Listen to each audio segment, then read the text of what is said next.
उत्तराखंड के मुख्यमंत्री धामी आपको बता दें हरिद्वार दौरे पर पहुंचे, जहां उन्होंने वेद निकेतन आश्रम में आयोजित भागवत कथा में प्रतिभाग किया। बता दें आपको कि पुरुषोत्तम मास में आयोजित होने वाले धार्मिक कार्यक्रम में गुजरात के कैबिनेट मंत्री सहित कई विधायक मौजूद रहे। इस दौरान मुख्यमंत्री धामी ने आपदा को लेकर मीडिया से बातचीत की और कहा, सभी जिलों के जिलाधिकारी को अलर्ट मोड पर रखा गया है। मुख्यमंत्री ने श्रद्धालुओं से मौसम की स्थिति को देखते हुए विधि आपदा के समय में मिलने वाले सहयोग के सवाल पर भी जवाब दिया।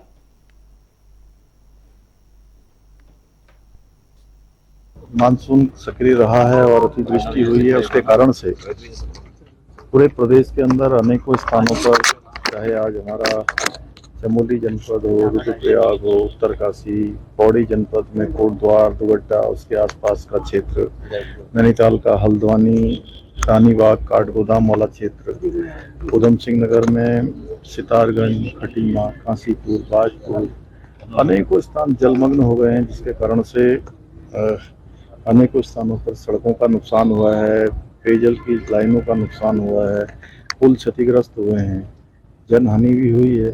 इसके साथ साथ अन्य प्रकार की जो हानियां आपदा में हुई हैं, सभी स्थानों पर सभी जिलों के अधिकारियों को कहा गया है कि तत्काल जो घटना स्थल हैं उन स्थलों पर पहुंचें और लोगों को जो तत्कालिक मदद हो सकती है वो मदद करें। पक्ष विपक्ष में एक दूसरे पर तंज कसने का सिलसिला लगातार जारी है और इस कड़ी में पूर्व कैबिनेट मंत्री और किच्छा से कांग्रेस विधायक तिलक राज बेहड़ ने राज्य सरकार की कार्यप्रणाली पर सवाल खड़े किए हैं। उन्होंने आरोप लगाते हुए कहा कि राज्य सरकार लोकसभा चुनाव से पहले कोऑपरेटिव और निकाय चुनाव को टालना चाहती है। उससे डर है कि इसमें उसकी हार की वजह से लोकसभा चुनाव प्रभावित होंगे। इसके साथ ही उन्होंने कहा कि वर्तमान में भाजपा का जनाधार घट रहा है और कांग्रेस लगातार तय समय पर निकाय और कोऑपरेटिव चुनाव करने की मांग कर रही है। देखिए, पार्टी हमारी बिल्कुल तैयार है, हमारा कार्यकर्ता तैयार है, संगठन तैयार है। अब सरकार चुनाव नहीं कराना चाहती। सरकार को लोकसभा चुनाव से पहले डर लग रहा है कि अगर लोकसभा के चुनाव से अगर पहले करा देंगे तो पार्टी के अंदर गुटबाजी होगी, उसका नुकसान होगा, तो डर रही है लोकसभा चुनाव से, क्योंकि बीजेपी का जनाधार धीरे धीरे घट रहा है। तो इसलिए वो इन चुनावों को टालना चाहती है। मैं आपके माध्यम से मांग करता हूँ कि सरकार को ये चुनाव समय से कराने चाहिए, नहीं तो लोग न्यायालय जाएंगे, लोगों को हाईकोर्ट जाना पड़ेगा। तो वहीं मुख्यमंत्री पुष्कर सिंह धामी ने राज्य के राजस्व अर्जन को लेकर बड़ा फैसला किया है। राजस्व अर्जन के साथ साथ खर्चे में कटौती के लिए अहम फैसला किया गया, जिसके तहत मुख्यमंत्री धामी के निर्देशों पर राज्य संपत्ति विभाग ने आदेश जारी किए हैं कि ज्यादा चार्ज वाले किसी भी अधिकारी को एक से ज्यादा वाहन इस्तेमाल नहीं करने दिए जाएंगे। मुख्यमंत्री का कहना है कि राज्य के विकास में जरूरी है कि एक एक पाई का सही इस्तेमाल किया जाए, जिसके लिए हर महीने राजस्व अर्जन की समीक्षा बैठकें आयोजित की जा रही हैं।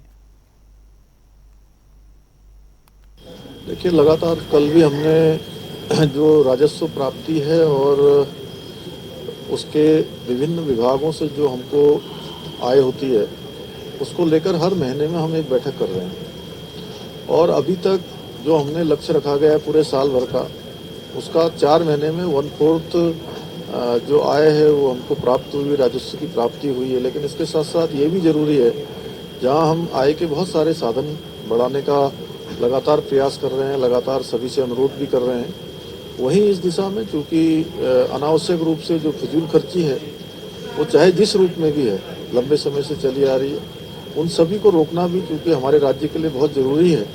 हमारा नवोदित राज्य है और बहुत सारे विकास के अभी हमको रास्ते तय करने हैं, लंबा सफ़र तय करना है। हल्द्वानी में कांग्रेस कार्यकर्ताओं ने केंद्र सरकार के खिलाफ जमकर प्रदर्शन किया और बुद्ध पार्क में नारेबाजी कर सरकार का पुतला भी फूंका। कांग्रेस विधायक सुमित हृदेश के नेतृत्व में प्रदर्शन करते हुए कार्यकर्ताओं ने कांग्रेस नेता अधीर रंजन चौधरी के निलंबन को गलत ठहराते हुए कहा कि केंद्र की भाजपा सरकार में अभिव्यक्ति की आजादी को खत्म किया जा रहा है। तो वहीं विधायक सुमित हृदेश ने कहा कि केंद्र सरकार हर वो दमनकारी कदम उठा रही है जो एक तानाशाही सरकार उठाती है।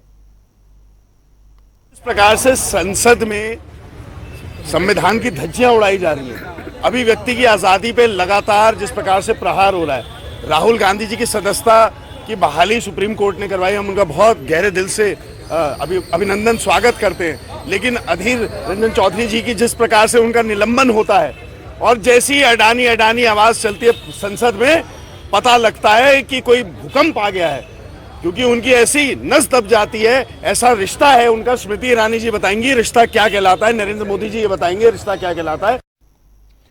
तो वहीं राजधानी देहरादून में जैविक खेती और सेब की अति सघन बागवानी को लेकर कृषि गोष्ठी का आयोजन किया गया, जिसमें प्रदेश भर के सैकड़ों किसानों ने हिस्सा लिया। आपको बता दें कि कृषि गोष्ठी में किसानों को फसल उत्पादकता बढ़ाने के लिए मौसम आधारित प्रबंधन के बारे में विस्तार से जानकारी दी गई। तो वहीं किसानों ने भी कृषि मंत्री गणेश जोशी के समक्ष अपनी समस्याओं और सुझावों को रखा।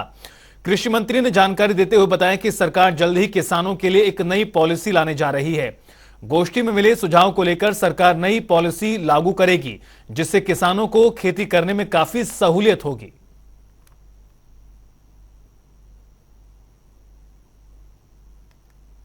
सी ग्रेड का जो दाम है हम पहले बढ़ा चुके थे, हिमाचल ने अब बढ़ाया है, लेकिन हम उसकी पूरी गति करने के लिए हम प्रोसेसिंग के क्षेत्र में जा रहे हैं, क्योंकि आज हमारे यहाँ प्रोसेसिंग प्लांट इतने नहीं है। मैंने अपने दोनों अधिकारियों से कहा है, सेक्रेटरी साहब से और डीजी साहब से, जब तक हम फूड प्रोसेसिंग में नहीं जाएंगे तब तक हम उस मुकाम पर नहीं पहुंच सकते हैं। अभी हमने कई बाहर के लोगों से बातचीत की है। उदाहरण के लिए मैं आपको बता रहा हूँ,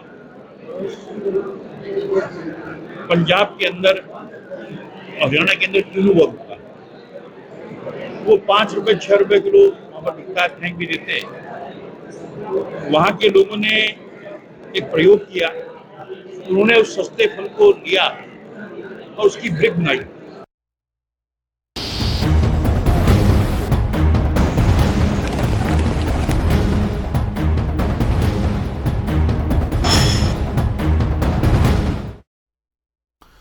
उत्तराखंड में लगातार आसमानी आफत का कहर जारी है। 14 अगस्त तक 3 जिलों के लिए रेड अलर्ट घोषित किया गया है।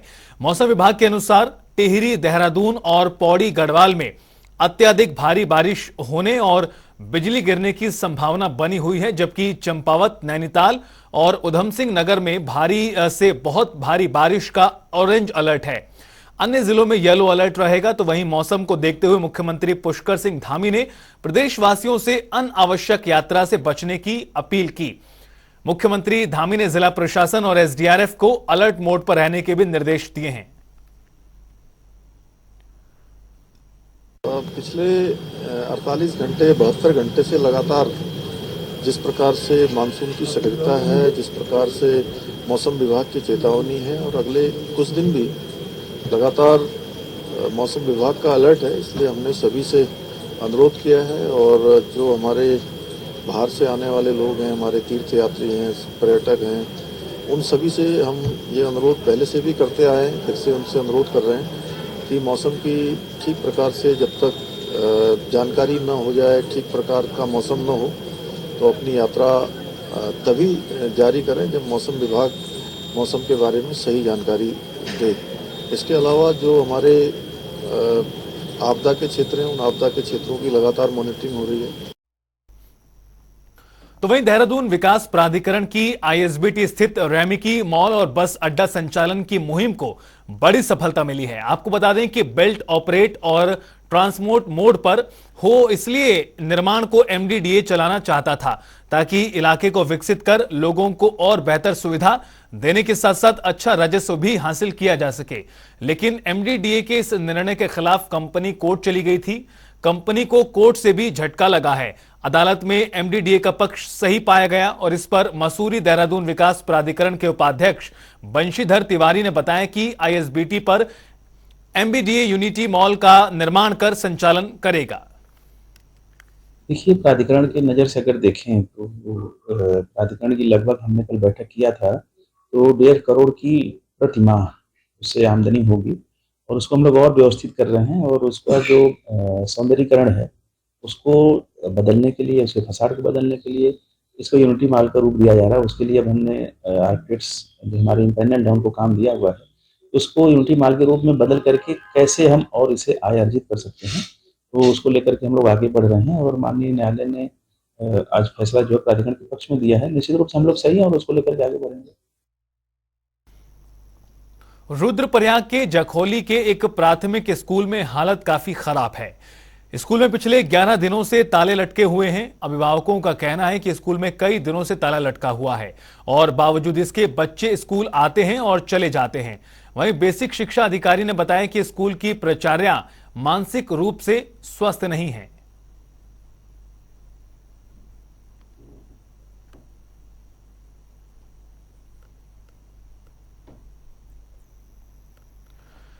तो आपको बता दें कि स्थिति इस तरह से बिगड़ी हुई है कि जो तमाम नौनिहाल हैं, बच्चे हैं, उन्हें दरअसल परेशानी का सामना करना पड़ रहा है। दरअसल स्कूल नहीं खुलने की वजह से जो बच्चे, उनकी शिक्षा भी प्रभावित हो रही है और यही कारण है कि न सिर्फ बच्चे बल्कि उनके जो परिजन हैं वो भी इस पूरी समस्या को लेकर चिंतित दिखाई दे रहे हैं। आपको बता दें कि स्कूल पर काफी दिनों से ताला लटका हुआ है और ये समस्या लगातार बनी हुई है। हालांकि इस पर शिक्षा अधिकारी का कहना यह है कि जो स्कूल की प्राचार्य हैं वो मानसिक रूप से स्वस्थ नहीं है। हालांकि इसका पूरा और सीधा प्रभाव बच्चों की शिक्षा पर पड़ रहा है, बच्चों पर पड़ रहा है।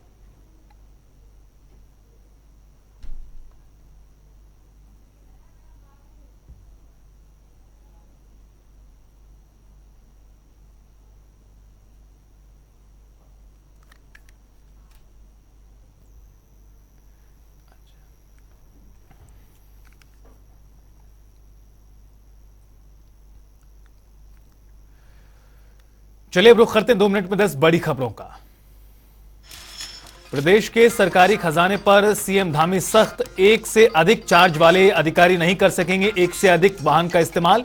मुख्यमंत्री धामी बोले, सरकारी खर्चे का सही से हो वहन। कांग्रेस विधायक तिलकराज बेहड़ ने सरकार को घेरा, सरकार की कार्यप्रणाली पर उठाए सवाल, कहा निकाय चुनाव को टालना चाहती है बीजेपी। देहरादून में जैविक खेती और बागवानी को लेकर बड़ी बैठक, सैकड़ों किसानों ने लिया हिस्सा, बैठक में कृषि मंत्री भी रहे मौजूद। रोटरी क्लब रुड़की अपर गंगा ने गंगा को साफ करने का चलाया अभियान। भारतीय सेना के IBX ब्रिगेड की आर्टिलरी रेजिमेंट के सहयोग से शुरू हुआ अभियान, आजादी के अमृत महोत्सव के तहत किया गया कार्यक्रम। हल्द्वानी में कांग्रेस का सरकार के खिलाफ प्रदर्शन, कार्यकर्ताओं ने जमकर लगाए नारे, कांग्रेस नेता अधीर रंजन चौधरी के निलंबन को बताया गलत। हरिद्वार शहर में आई फ्लू के आंकड़ों में लगातार तेजी, मामले की गंभीरता को देखते हुए स्वास्थ्य विभाग भी अलर्ट। बागेश्वर में नशा तस्करों की धरपकड़ को लेकर एक्शन में पुलिस, करीब 2 किलो 930 ग्राम चरस के साथ 2 तस्कर काबू। ऑनलाइन लेन देन के आंकड़ों के आधार पर होगी कार्रवाई। नैनीताल हाईकोर्ट ने सड़क किनारे से अतिक्रमण हटाने के दिए आदेश। PWD विभाग ने भीमताल और नैनीताल रोड पर बसे 250 से ज्यादा मकानों और दुकानों को भेजा नोटिस। देहरादून में जल जीवन मिशन पर मंडराया संकट, वन भूमि पर काम को लेकर वन विभाग कर रहा देरी, बीजेपी का बयान, जल्द योजनाओं पर होगा काम। रुद्रप्रयाग के प्राथमिक स्कूल में लटका ताला, ग्रामीणों में रोष, प्रशासन से की समाधान की मांग।